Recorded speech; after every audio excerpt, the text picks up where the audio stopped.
Greetings and salutations. It is I, Johnny, the artist currently known as the Soul Pilot. How many of you know out there know that?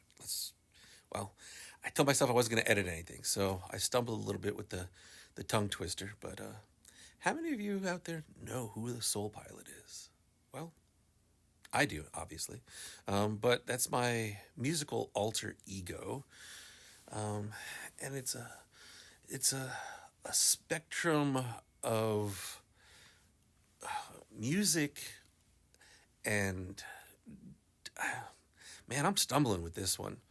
I'll be honest with you, I didn't sleep well last night, and it was getting to bed that was hard. First off, when you're so invested in something, um, like I am right now in this project, Future 86, like I feel like I'm working all the time, but there comes a point where you need to take care of your body.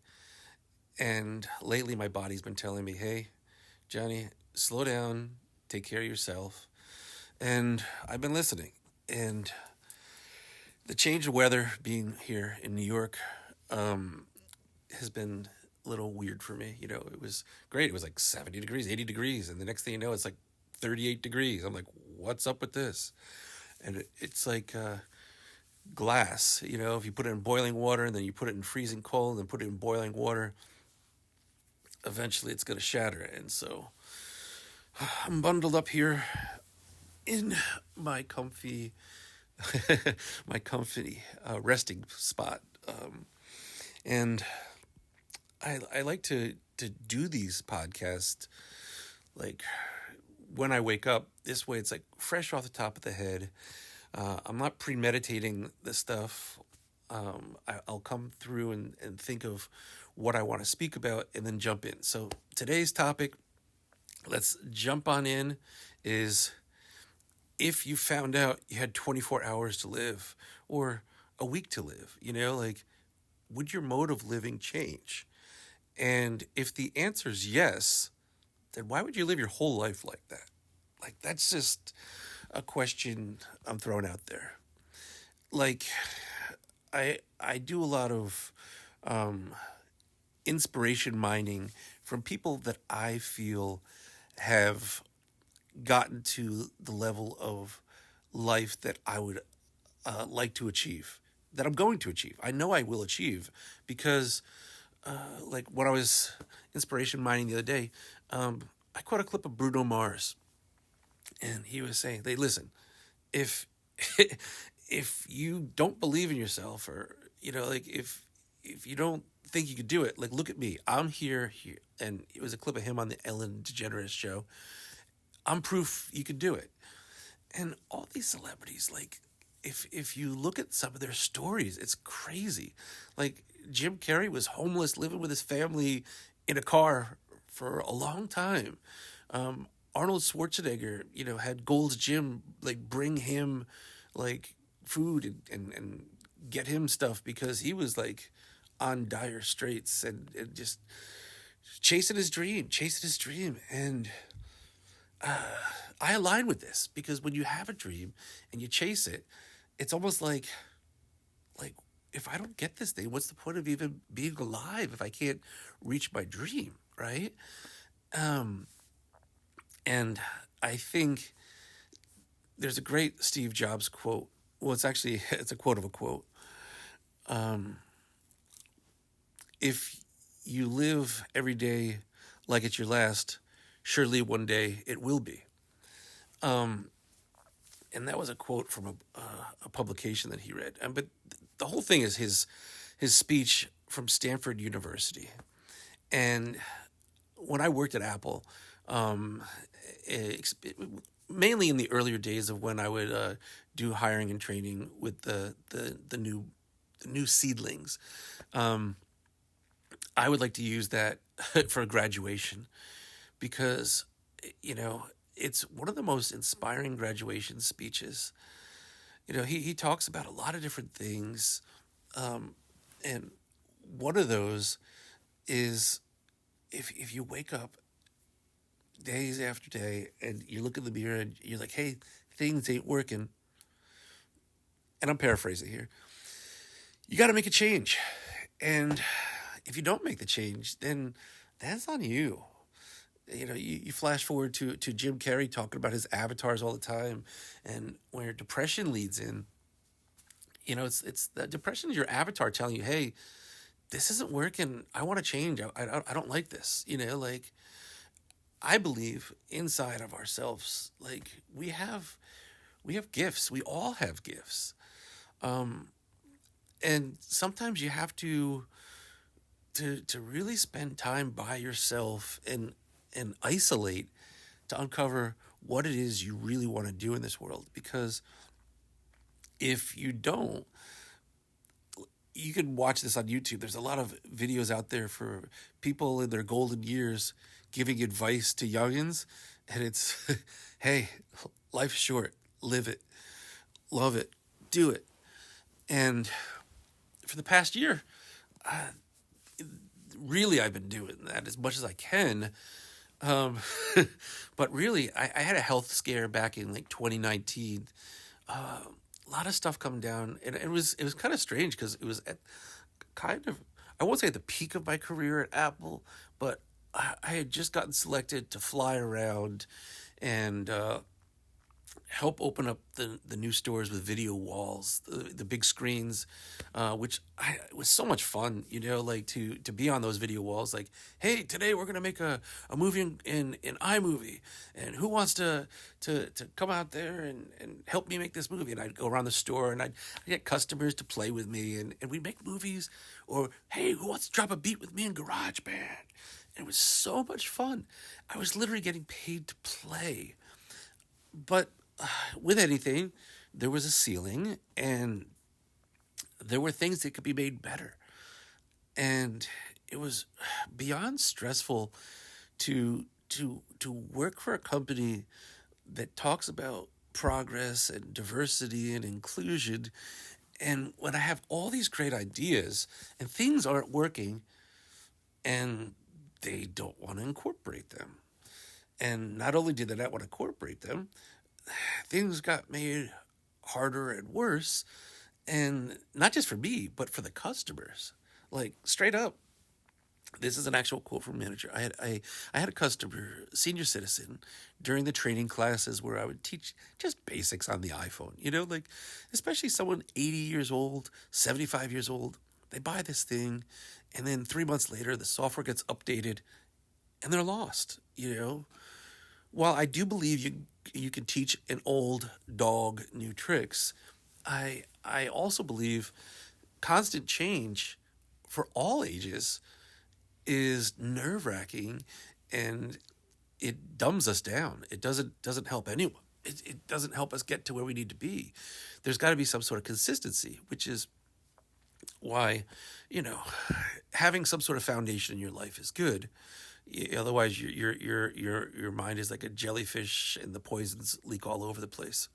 So I said to the manager, I said, "Hey, this woman, she wants to do FaceTime before she goes over to Europe, and she's freaking out. She said she's gonna kill herself if I can't help her, And the manager said to me, and I quote, "Listen, Johnny, we can't help everyone." And that right there, my friends, was the beginning of the end. I would run through a brick wall for that company because I really feel it is one of the best out there. They're doing their best, comparatively to some of the other companies. And when he said that, it was like, wow, we can have all these meetings on how we can sell to everyone, but when it comes to helping them and like training them on the devices, it doesn't work. So that was happening, and then, I had a lot of stress from, like, I worked two jobs and I was going to school, and so, like, my schedule was pretty stacked, but that's what I had to do to provide for my family, and I was willing to do that. But then the stress of my other jobs, like when you're giving, people are paying me at that point. I had some of my best paying clients, meaning they were paying what I said without question. Now I feel where I'm at, everyone wants to nickel and dime everything, and everyone's on a budget.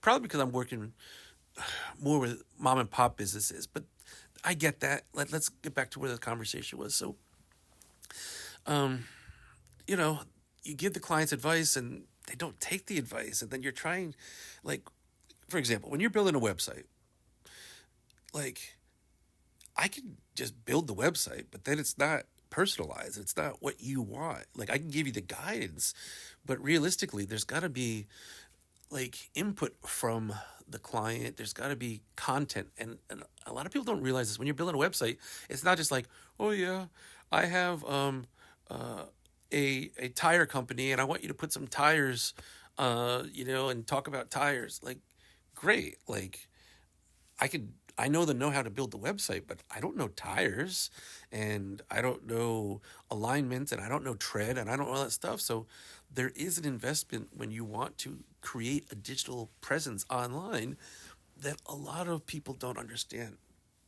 And so that, and then, family life, was pretty good at that point. But, sometimes I'll tell you, when I love my wife. Well, we're separated now. I mean, maybe she's my future ex-wife. Maybe there's that 1% chance that maybe things could work out. Who knows? But nonetheless, she is kind of the opposite of me. I'm this I'm this new age renaissance man that's all about tech and progress, and don't get me wrong, I love nature and everything like that, especially since the pandemic hit in. But and even before that, like when I was younger, I would go to Possum and Terrace as a kid.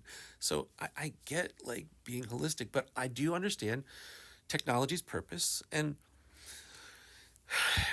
she's very natural. Like, her family, down in Bolivia, didn't even get electricity until like we were already married for like 4 years, dating for a year. So like in 2011 or something like that, she told me, "Oh yeah, they finally got electricity." I'm like, "What?" And it's hard to think about that stuff, but she doesn't always grasp my ideas, and my family, they don't always grasp my ideas. Um, I was the outcast of the family that didn't really. I mean, I did whatever work my dad needed whenever he needed me to. I'd mow the lawns. I'd clean up garbage at Merchant Square. I'd, um, help him at houses, cleaning the windows, whatever he needed, because my dad did construction and stuff like that. But I wanted my own identity. But more importantly, I wanted my own relationship with my father. That's a whole other conversation. So, anyway, my family doesn't get me. I'm a creative soul, which is totally fine. But all this stuff coming down to me all at once in 2019, and I had a series of panic attacks. But blood pressure was up, stress levels were up, and uh, you know, then I ended up going to the hospital a couple of times, and they put me on a little bit of leave of absence at work, um, and it was crazy because then after that, like, some would say that was the beginning of the end. Like, I realized, first off, that comment from my manager at Apple, but then also when I came back to work and I found out other people working on podcasts at Apple, and then it was like, wait, I was told years ago I couldn't do a podcast because that was a conflict of interest. But then I guess things changed, so I did start doing some research, and my friend um, Peter was like, "Hey, you should really check into while you're checking into that, like all this other stuff you told me about you're working on, like your movie and everything." And that was really the beginning of the end, because back and forth with legal with Apple, they were like, "Hey, yeah, if you did that, that would be conflict of interest," and so I couldn't do that. So fast forwarding to, like, I felt very human at that point. Like, hey, life is fragile. Like, my blood pressure, like, they told me I should have had a stroke. There was no way. They didn't understand how I didn't have a stroke because my blood pressure was like 200 and something over like 150 or 60 or something. It was something crazy. But me being the crazy guy I am, we lived like less than a mile from the hospital. So I took a basketball and I bounced it as I walked to the hospital, because I felt like if I kept the blood slowly flowing, I could fight the stroke. And I feel like, sadly, I've had to do that a couple times because sometimes my stress levels are up, which is my own fault. Like when it comes back to me taking care of my body, like people could think whatever they want of me at this point. Before I used to really care about what everyone thought, but the reality is I'm never going to get to where I want to be, letting other people guide me that haven't been to where I want to be, which is why I get my inspirations from these sources of people that have been really successful, and I know you have to go through the darkness to get to the light sometimes, and I'm willing to do that. But at this point, I, there's so much stuff going on that I have to reassess my modality of my approach and do something that I'm not used to doing, which is asking for help, but like real help, like specific help. Um, I just gotta throw stuff out there, like hey, hey, hey, and put stuff, shy and coyishly. But the reality is I can maybe not wake up tomorrow, and the stuff that I'm working on, it's not for me. Like if it was for me, I would just do it and live happily ever after on my free time because, like, it is what it is. But I really feel that this project I'm working on can change lives. And next month is Mental Health Month, and it's in the month of May. And I really, really, really, really strongly feel that that's the beginning of everything. Like if you can't visualize, plant the seed, and keep like your head clean and stress free, then the rest of your life it falls apart, and that's where people turn to drugs and alcohol and crime and violence. I feel it's your body acting out, and you're just really doing whatever you can as a kind of a cash grab for happiness in strange ways by doing all this stuff that is really hurting you more than it helps you. Listen, I'm not opposed to people doing things in moderation, with the exception of like crime and violence, But I'm saying the drugs and alcohol, but realistically, when you have a clear mind, like a lot of that stuff doesn't even become quote unquote necessary anymore to loosen up.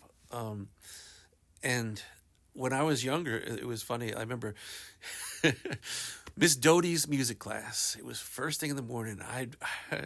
I'm full of energy, and I don't even drink coffee, And I think it was Joe Lawler would sit in the back and be like, "Yo, dial it down, bro," because I love music, and I think it was great to be in that class first thing in the morning to start my day with music. And so I think that's how I'm going to start my day today, is work on some music, because that's one of my passions. But the movie is my passion too, and they're all connected. And going back to Mental Health Month, like, when I came up to Warwick, I came in, connection with a couple different organizations, and even those connections with those companies that I really, really, really wanted to help, I think I'm just a very strange guy because of my eternal optimism and my energy. It can be off-putting, and I get that, because a lot of people look at, what's this guy trying to get over on me, and look at, straight up, Jesus was hung on the cross, right? And so, like, if he was quote unquote such a good dude, and he got like ousted like that, like, in the modern world, I get why people have these hesitancies with me. But I turn to the other cheek or cheeks or whatever, because I want to help people. And so I think maybe the best way for me to help people is just to start by helping myself. And right now, I guess I got to seek help, because I'm landlocked and my project's not getting off the ground. And how do I help people if I can't get my project off the ground? And I haven't treated it like a normal project. But I think I'm going to do the thing that normal people would do. And sometimes I have to do that. I have to act quote unquote normal. And that's put it out there like in a more serious tone, not in this like coyish, shyishly way doing it. Because I feel if I could just help one person with mental health and show them like what I've been able to overcome, that hey, they can do it too, because life is beautiful and it's really special.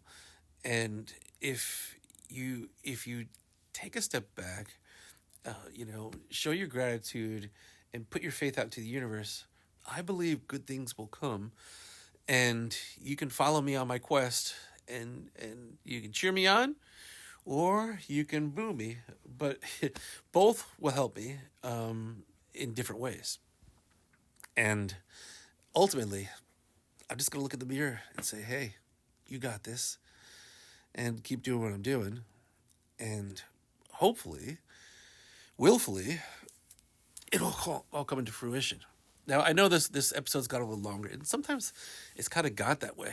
But I think it's important that I really purge the mind and share it with the world, because if I don't let you into what's going on in my mind, then I really believe that what's the point of me being me? I'm just being a human android just doing a job and a service. And it's bad enough that a lot of people live conditionally. Like, I'm only as good as what I did for you last. And maybe that's because I I haven't been as authentic as I can be. And I don't get me wrong, I feel like I'm being authentic, but I because I'm kind of, well, I really am water. Like, if I'm in a freezer, I become ice. If I'm in the pot, I become steam. If I'm in the lake, I become the lake. I flow. Um, but there comes a point where maybe I just need to be a waterfall for a little bit, and share some more positivity, because especially up here in New York, I think it's because the change of seasons and the bad roads. I mean, those potholes are really freaking people out.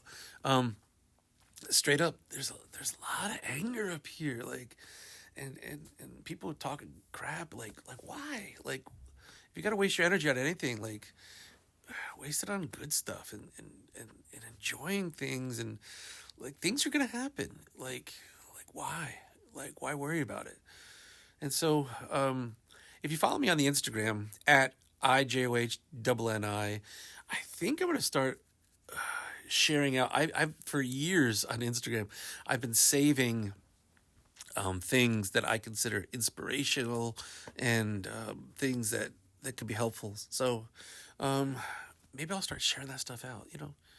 I don't know if you know this. If you made it this far in the episode, because I did go a bunch of minutes over, yay! Thanks for joining me. But more importantly, every episode of the Who the Heaven Is I podcast, there's a question and a poll. Did you know this? And I think it may only be accessible if you're in the Spotify app. I don't know. I haven't done a lot of research, and to be honest with you, this thing, as of right now, this is episode number 7. It's only been on Spotify. There's a lot of work to put into doing a podcast, even though Spotify has made it really, really, really easy to do this. Like, you can go in and share it out to other services. Like, this is just on the Spotify platform. I haven't put it in to a lot of the other services like Apple Podcasts. So, I mean, my listenership is starting to slowly grow. But today I'm going to put it out to the other services and gain some listenership. And at the end of this all, one of the things that I want to say, as we're coming into Mental Health Month, sometimes people just need someone to talk to, and not someone to tell them what to do, but just to listen and let them express themselves. So one of the things I'm working on is just that, is a place where people can go, not necessarily a nightclub, but something after hours, because a lot of places, you get stuck into, you have to go to a bar to be out late at night, and people, when they get out of work, they don't just want to, go to bed. Sometimes they want to go do something, and they want to connect with humans. I think it's scientifically a necessary thing. And when we live in silos, that's another way that depression kicks in if we're not maintaining, connection.